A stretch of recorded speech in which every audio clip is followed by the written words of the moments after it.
Boa noite, queridos. Graça e paz a todos. Com alegria estamos aqui hoje compartilhando o Salmo de número 89, chegando ao seu coração nessa noite, nesse dia, segunda-feira, dia 19 de julho de 2021. Quero convidar você a abrir a sua Bíblia no Salmo de número 89. Desde janeiro estamos estudando o livro de Salmos e hoje nós vamos finalizar o livro 3, nós temos 5 divisões no conjunto do livro que nós chamamos de Salmos, né? São cânticos que os judeus incorporaram ao longo da sua formação como história do povo de Israel.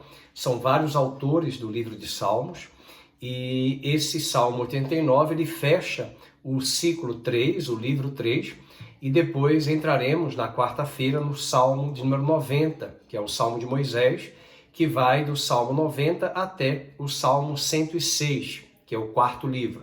E o quinto livro, o Salmo 107 até o de número 150. É muito interessante observar por que essas divisões existiram. Elas têm uma ordem ao longo da história, né? Uma ordem histórica da formação do povo de Israel. Há quem acredite que tenha sido Esdras, que tenha compilado estes salmos, ele era um escriba, nós já comentamos sobre isso. O livro de Esdras é um livro muito importante porque ele vai ser aquele que vai trazer o povo de volta a Judá na reconstrução da cidade, do templo, e juntamente com Zorobabel e depois Neemias com a restauração dos muros de Jerusalém. Entretanto, Esdras, como escriba, um versado, né, nas escrituras sagradas, é possível que tenha sido ele que tenha compilado estes salmos que hoje nós temos em nossas mãos. E eu convido você a abrir o Salmo 89.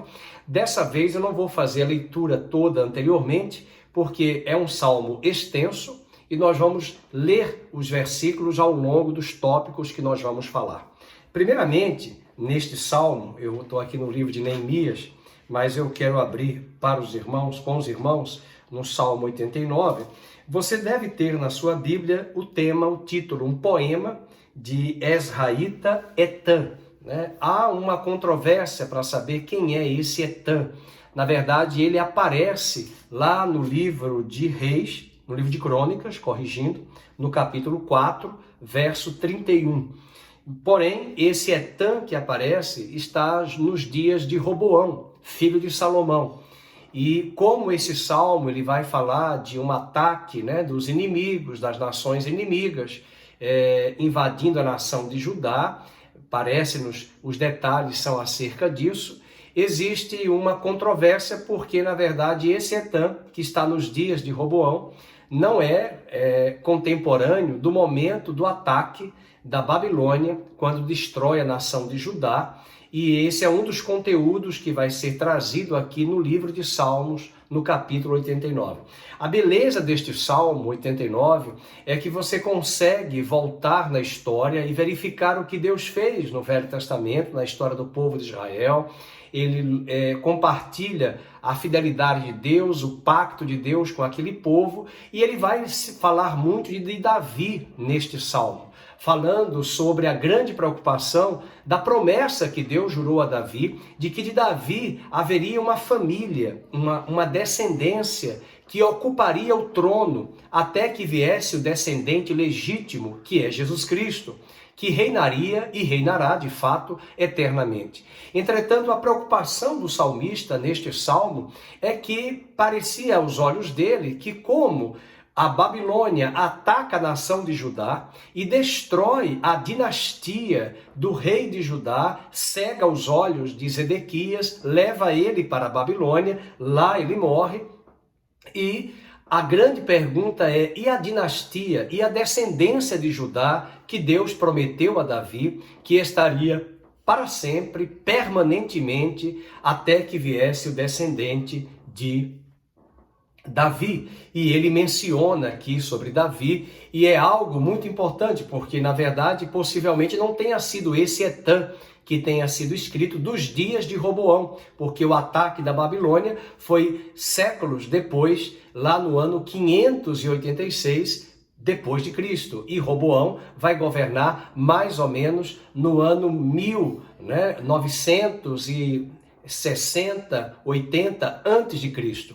E isso dista um espaço temporal grande e, portanto, talvez aquele Etã de 1 Crônicas 4:31 esteja se referindo nos dias de Roboão ao ataque de uma outra nação do Egito pelo rei Císara. Mas isso é uma outra história. Portanto, é um salmo que traz aqui para nós 4 garantias da fidelidade do Senhor diante desta crise que o salmista Etã enfrenta, né, a partir de um olhar retroativo para aquele momento de ataque de Jerusalém, a destruição do templo. Inclusive, essa semana que passou, os judeus celebraram a destruição do templo por 2 vezes, né? Tanto o templo nos dias de Zedequias, que é essa passagem que eu estou me referindo, no ano 586 a.C., e também no ano 70 depois de Cristo, quando o segundo templo fora destruído pelo Império Romano, sob a liderança do general Tito. Um fato de muito luto, de muita tristeza para os judeus. Vocês devem saber que os judeus ortodoxos, eles se vestem de preto para lembrar dessa ausência do templo, ausência do lugar do culto a Deus em Jerusalém, porque só restou os muros, o muro das lamentações, que é chamado dessa forma, para lembrá-los de que ali estava uma parte do antigo muro do templo de Jerusalém. Mas não é o templo, né? E eles estão de luto. Uma coisa que eles não sabem, mas nós sabemos, é que Jesus disse que aquele templo seria destruído e a igreja seria levantada e a sua igreja seria o templo do Senhor e não ficaria pedra sobre pedra, nas palavras de Jesus em Mateus 24, e ele disse em João capítulo 2, eu vou destruir esse templo e depois de 3 dias eu o levantarei, o reedificarei. Os fariseus ficaram furiosos, né? Uma vez que eles pensaram, mas Herodes levou 46 anos para reformar esse templo, para ampliar esse templo, e tu nos dizes que irás destruí-lo e depois de 3 dias vai levantá-lo, reedificá-lo? Como pode acontecer isso? Mas João capítulo 2, verso 20, disse que João respondeu, mas ele se referia ao santuário do seu corpo. E Paulo vai nos dizer o grande mistério que já nos foi desvendado, né, revelado, é que o corpo de Cristo é a igreja. E a igreja é um conjunto de pedras vivas. E assim como o templo de Salomão e o templo que o Império Romano ampliou e reformou sobre a égide do governo de Herodes, o Grande, agora esse templo é formado por pedras vivas e não pedras físicas, minerais, como nós conhecemos. E isso é uma alegria muito grande, porque até hoje, nesses 2000 anos, nessa diáspora dos judeus e na ausência do templo, a igreja esteve presente porque ela é o templo de Deus, conforme Paulo diz em Coríntios, capítulo 6, verso 16 e 18, de que nós somos o santuário de Deus e Deus habita em nós, confirmando as palavras de Jesus à mulher samaritana. Vem a hora e já chegou, ó mulher, em que nem neste monte, em Gerizim, ela que era samaritana, que adorava no Monte Gerizim, e nem em Jerusalém será o lugar que se deve adorar, mas em espírito e em verdade será esse lugar que se deve adorar, porque o Pai está procurando verdadeiros adoradores. A grande questão deste salmo é que a pergunta vai ser estabelecida: aonde estão as tuas promessas dadas a Davi, uma vez que o Senhor jurou a Davi que deixaria uma lâmpada acesa em Jerusalém, e essa lâmpada está se apagando, porque Zedequias foi deportado cego para a Babilônia, e o rei de Babilônia, Nabucodonosor, mandou matar todos os filhos de Zedequias.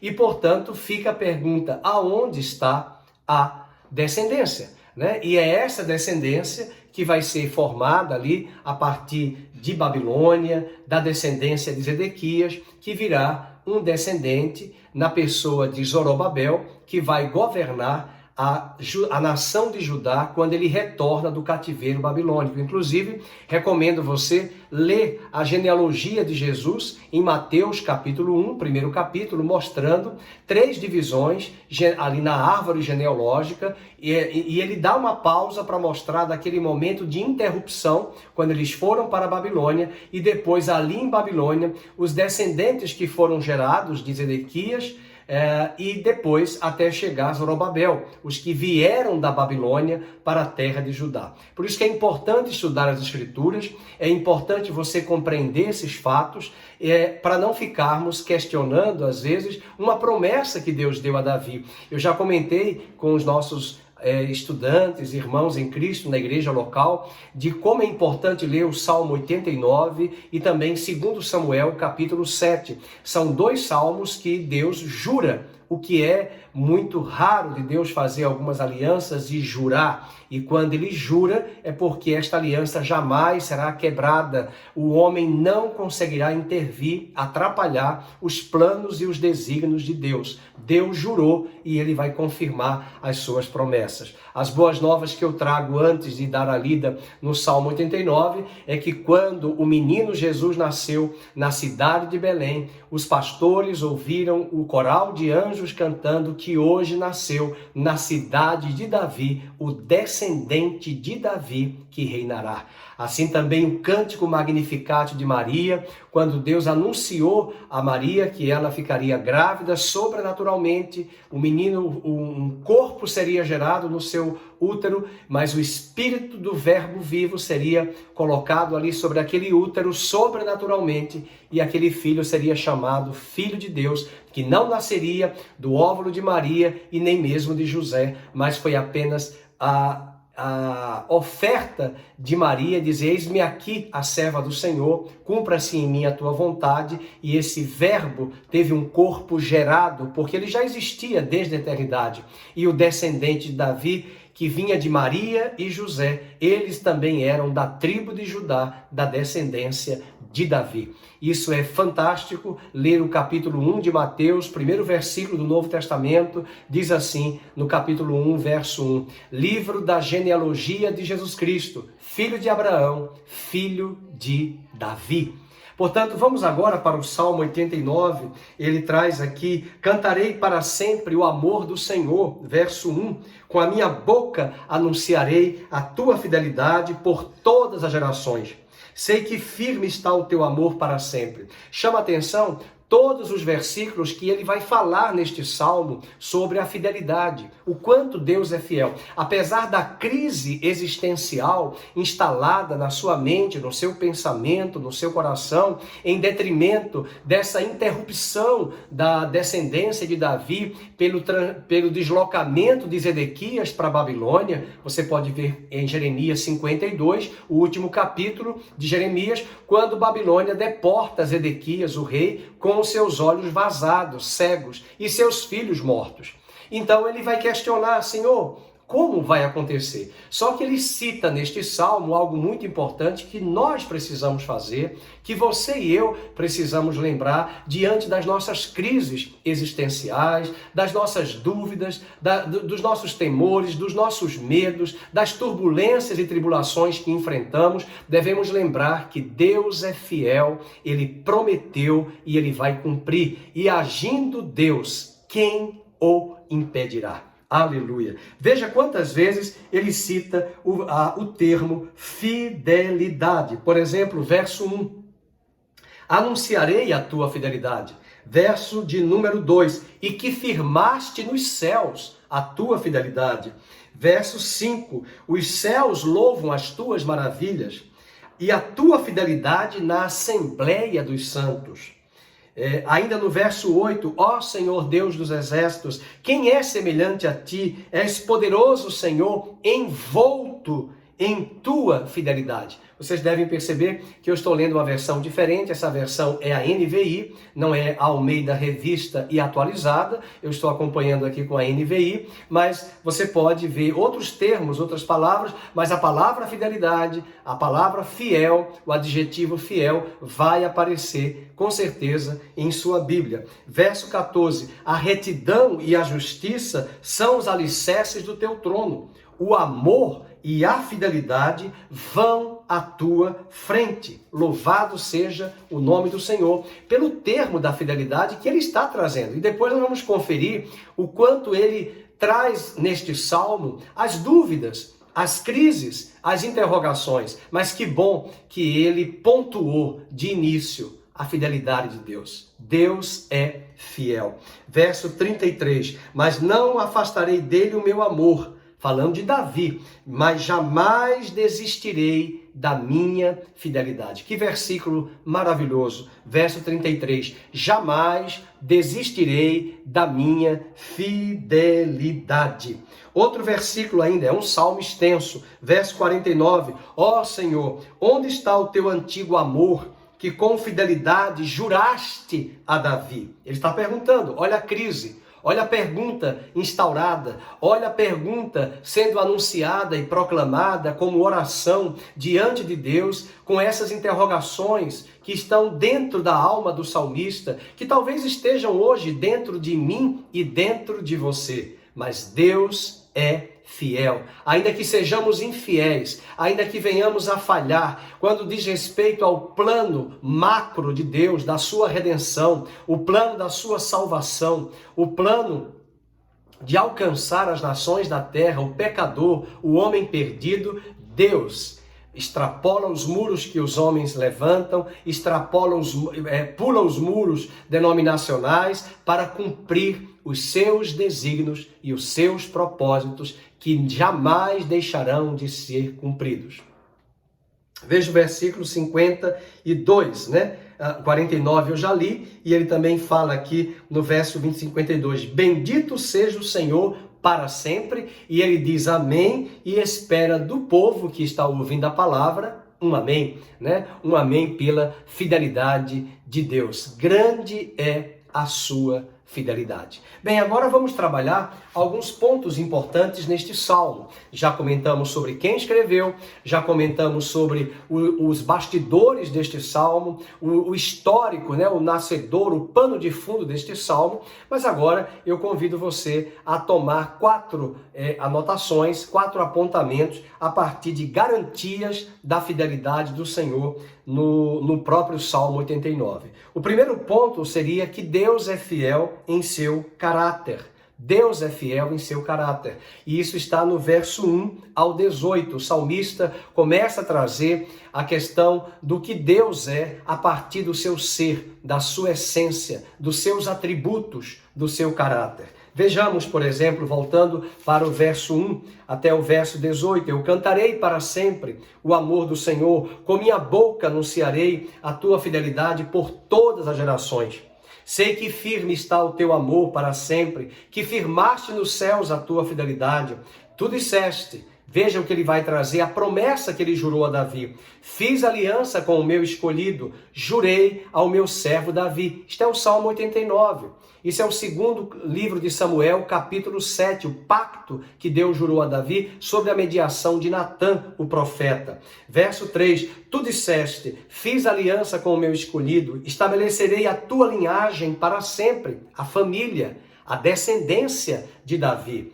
E firmarei o teu povo por todas as gerações. Veja que primeiro o salmista está apontando a promessa, contando como foi que isso aconteceu, como foi que Deus prometeu, como foi que Deus jurou. Depois ele entra em crise, porque ele se depara com a destruição do templo, a interrupção da dinastia davídica, dessa linhagem davídica que traria o descendente, e é quando, no decorrer do salmo, ele vai fazer algumas perguntas que com certeza você também e eu faríamos em detrimento desse momento e dessa conjuntura. Continuando no verso de número 5, os céus louvam as tuas maravilhas, Senhor, e a tua fidelidade na Assembleia dos Santos. Pois quem nos céus poderá comparar-se ao Senhor?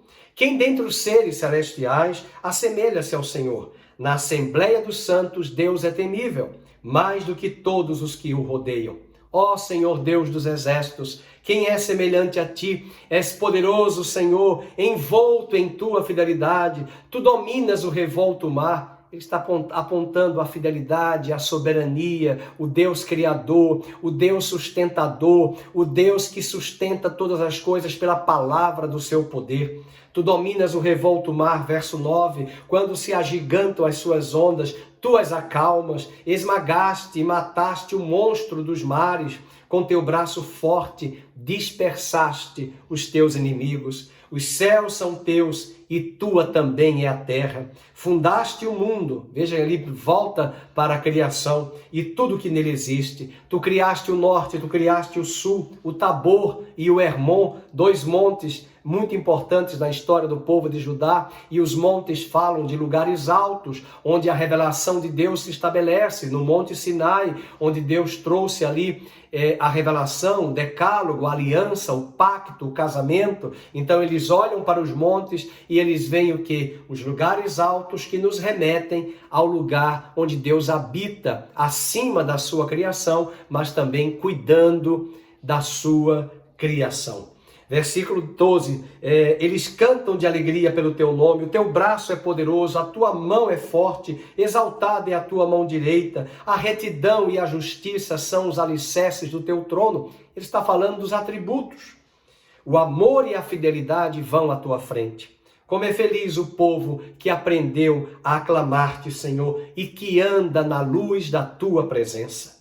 Sem cessar, exultam no teu nome e alegram-se na tua retidão, pois tu és a nossa glória e a nossa força, e pelo teu favor exaltas a nossa força. Sim, Senhor, tu és o nosso escudo, ó Santo de Israel, tu és o nosso Rei. Que palavra maravilhosa! Se ele estava tão preocupado com a descendência de Davi, ele acabou de dizer neste salmo que Deus é o Rei.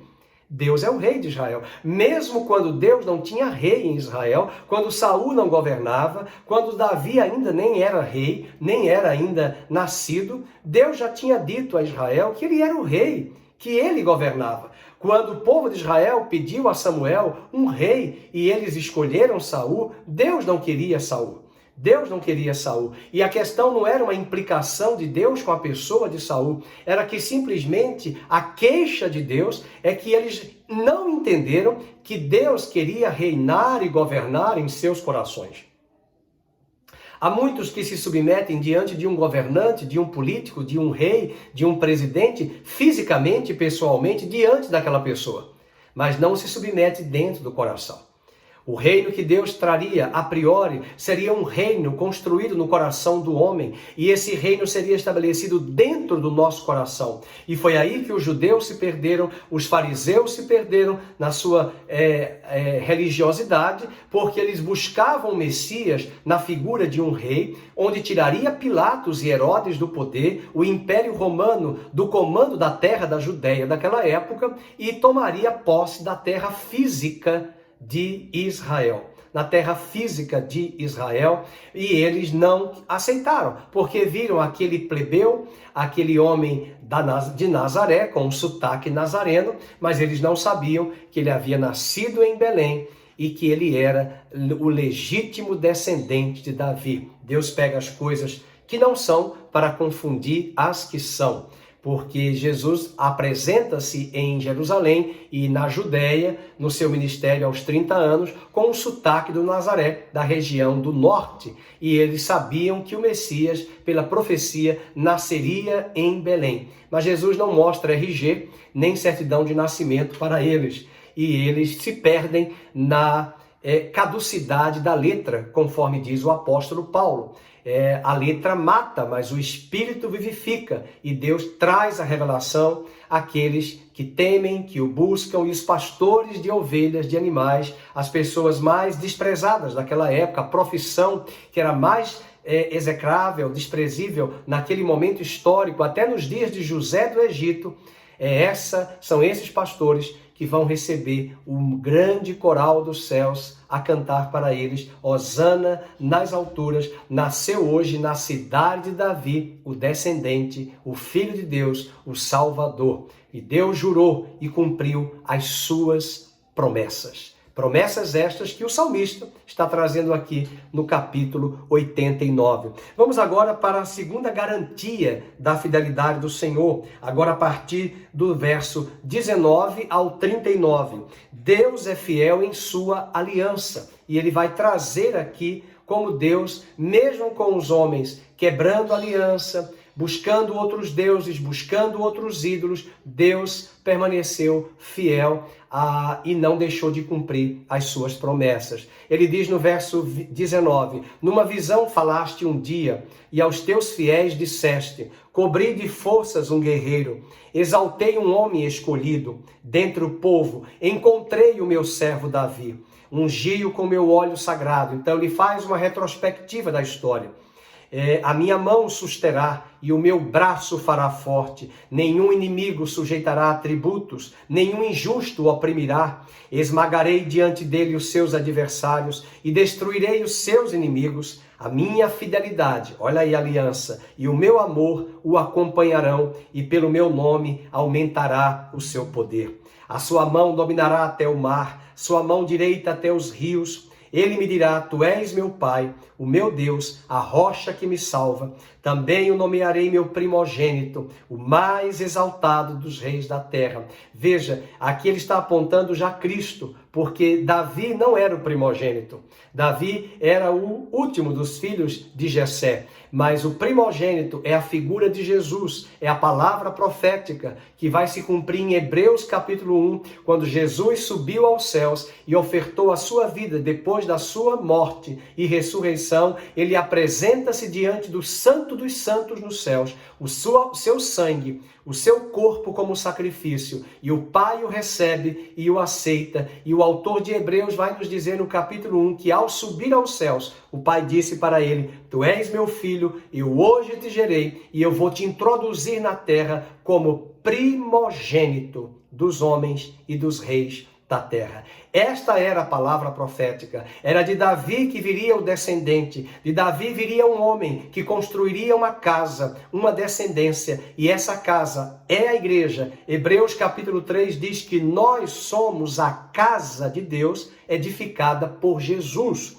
E é este descendente de Davi, foi esta promessa no Salmo 89, foi esta promessa em 2 Samuel 7, que Deus jurou a Davi que ele construiria, teria uma casa que Deus mesmo faria. Não seria Davi que faria a casa, mas seria Deus mesmo que construiria uma casa. E a casa que ele está usando, o termo é oikos em grego, para falar de uma casa, de uma família, de uma descendência. E quando você lê Efésios capítulo 3, esse grande mistério, tanto no capítulo 2 e de Efésios 3, você vai ver a beleza de Paulo mostrar que o edifício, a casa, a igreja, o templo, o santuário, nada mais é do que a igreja do Deus vivo. Louvado seja o nome do Senhor. Avançando ainda, falando sobre Deus é fiel na sua aliança. Versículo 28, manterei o meu amor por ele para sempre, a minha aliança com ele jamais se quebrará, porque não tem como quebrar.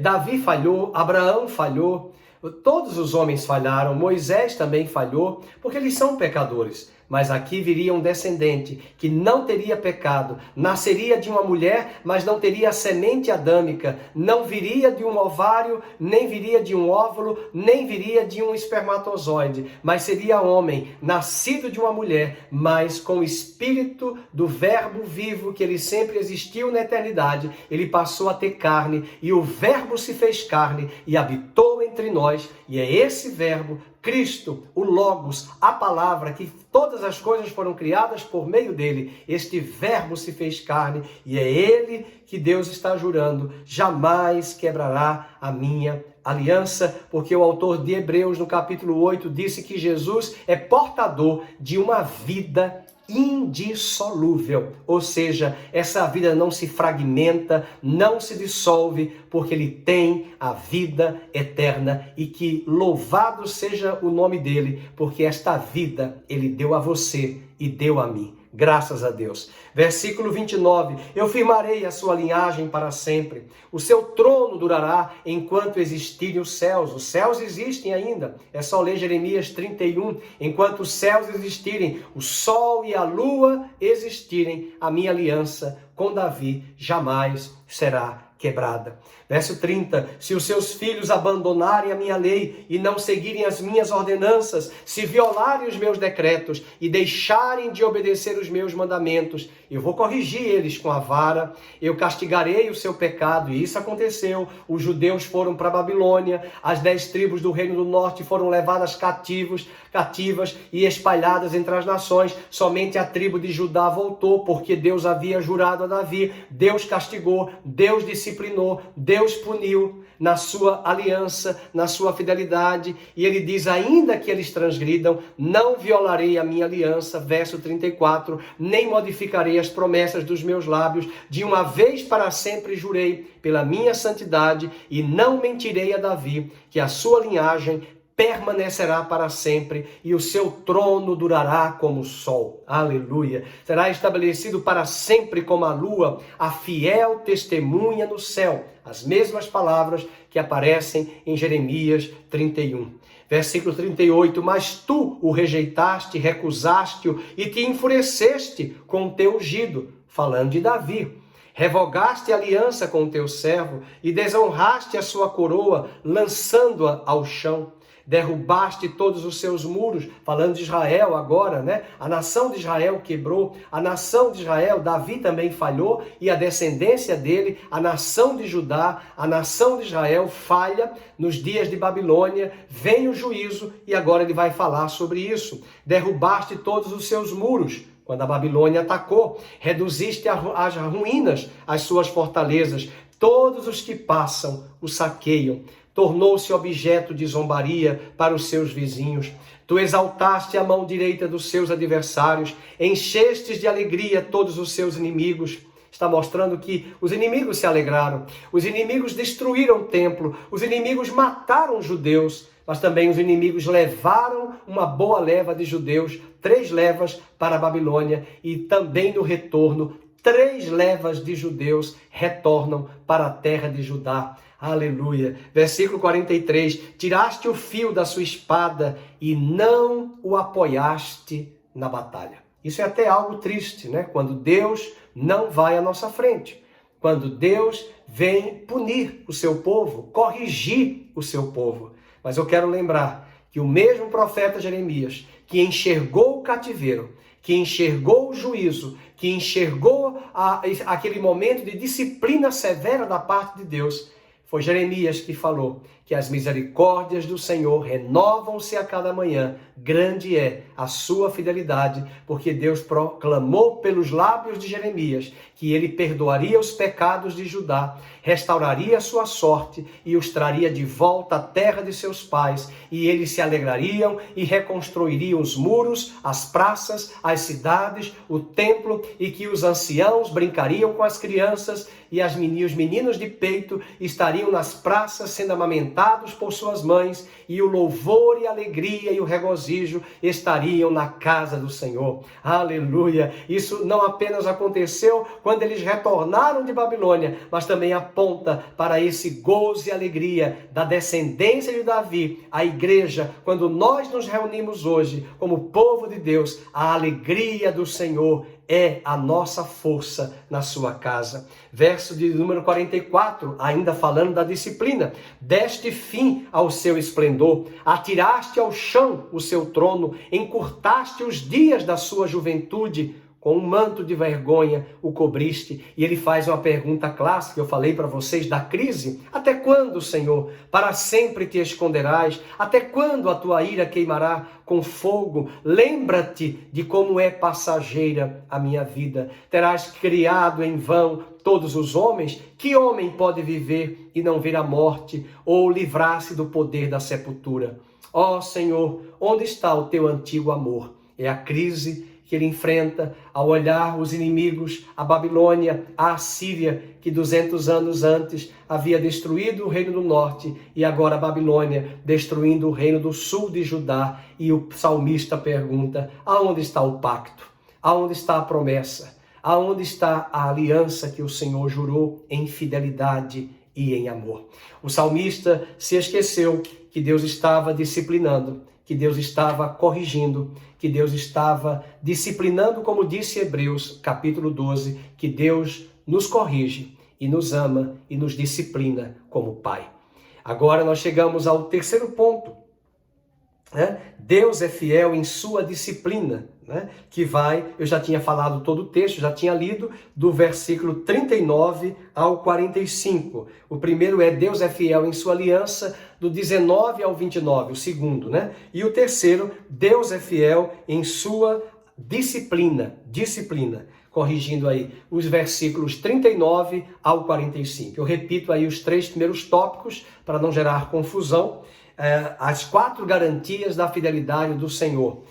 A primeira, Deus é fiel no seu caráter, versos de número 1 ao 18. Segundo, Deus é fiel em sua aliança, versos 19 ao 29, ao 38, corrigindo. Depois, verso 39 a 45, Deus é fiel em sua disciplina. E o último ponto da garantia da fidelidade de Deus é que Deus é fiel. Aliás, a fidelidade de Deus não termina, espera nele. A fidelidade de Deus não terminou. Espere você e eu nele. Esperemos eu e você nele. Veja o versículo 46 até o 52. Eu já tinha lido o 46, o 47, o 48, ele faz a pergunta: até quando, Senhor? E ele diz no versículo 49, ó Senhor, onde está o teu antigo amor, que com fidelidade juraste a Davi? Lembra-te, Senhor, das afrontas que o teu servo tem sofrido, das zombarias que no íntimo tenho que suportar de todos os povos, a zombaria que Israel enfrentou, a zombaria e o escárnio que as nações fizeram para com Judá quando eles foram para a Babilônia. Das zombarias dos teus inimigos, Senhor, lembra com que afrontam cada passo o teu ungido. E ele termina dizendo uma palavra de garantia para mim e para você. Bendito seja o Senhor para sempre na sua fidelidade. E ele espera que eu e você digamos amém e amém. Que alegria estudar este salmo. Chegamos aí aos 4 argumentos da fidelidade de Deus que nos dão essa bendita esperança. Espero que eu tenha sido objetivo e conclusivo aí na mensagem, trazendo a autoria, os bastidores de quem escreveu, a conjuntura do tempo desse texto e, ao mesmo tempo, a mensagem que Deus quis trazer ao seu coração. A fidelidade. E nesses tempos de crises que estamos enfrentando, nesses tempos de atos, de grandes lacunas e grandes pontos de interrogações, eu quero fazê-lo lembrar de que Deus é a resposta e que Ele continua nos dizendo: eu sou fiel e cumprirei. Nenhuma crise, nenhum ocaso pôr do sol impedirá a chegada da aurora do amanhecer. Esse momento foi um tempo exaustivo, um tempo de cativeiro, 70 anos de ato. E depois de 70 anos, conforme Jeremias 29, o povo voltou e Deus foi fiel e Ele continua sendo fiel. Jesus veio como descendente de Davi, implantou um reino invisível em nosso homem interior e todos os homens que Ele tem alcançado, desde a sua morte naquela cruz até os dias de hoje, Deus está reinando no coração dos homens. Um dia, o reino será visível.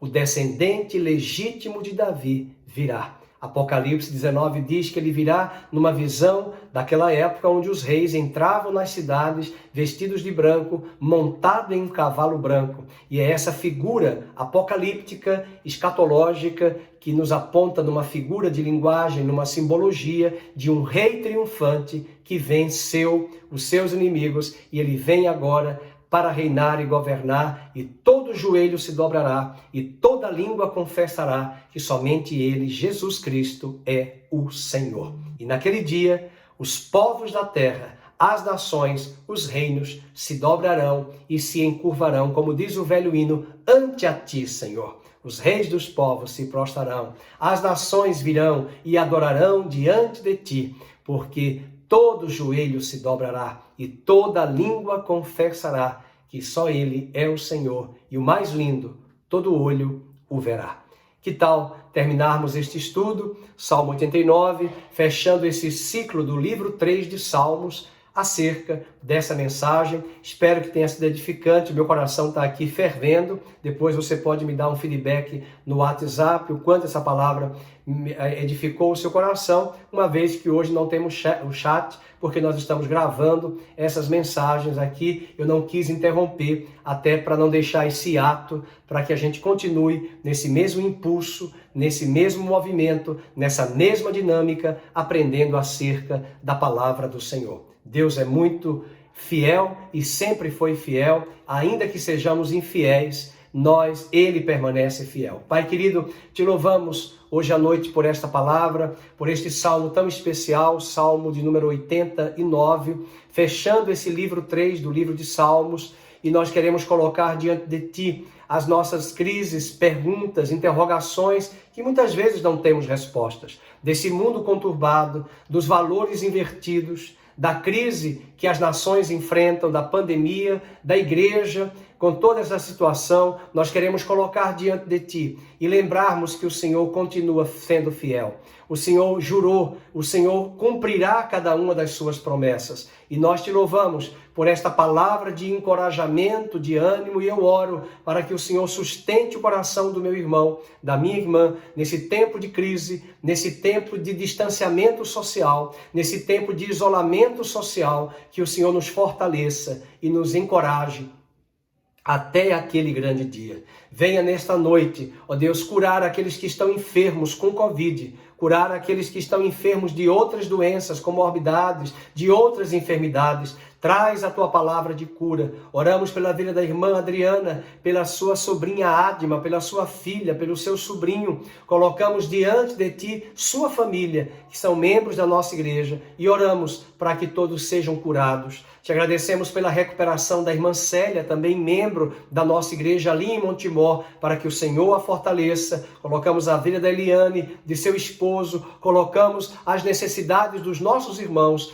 todos aqueles que fazem parte do grupo de risco, as famílias pastorais, a nossa cidade de Campinas, as nossas cidades onde os nossos irmãos estão nos ouvindo nesta noite, para que o Senhor os fortaleça, os alcance. Oro também pelo irmão da Marileide aqui em Maceió, para que ela seja fortalecida e ele seja curado desta doença, desta enfermidade, no nome de Jesus, e que o Senhor te abençoe e te guarde, que o Senhor faça resplandecer o seu rosto sobre ti, que o Senhor tenha misericórdia de ti, que o Senhor sobre ti levante a luz do seu rosto e te dê a paz. Shalom.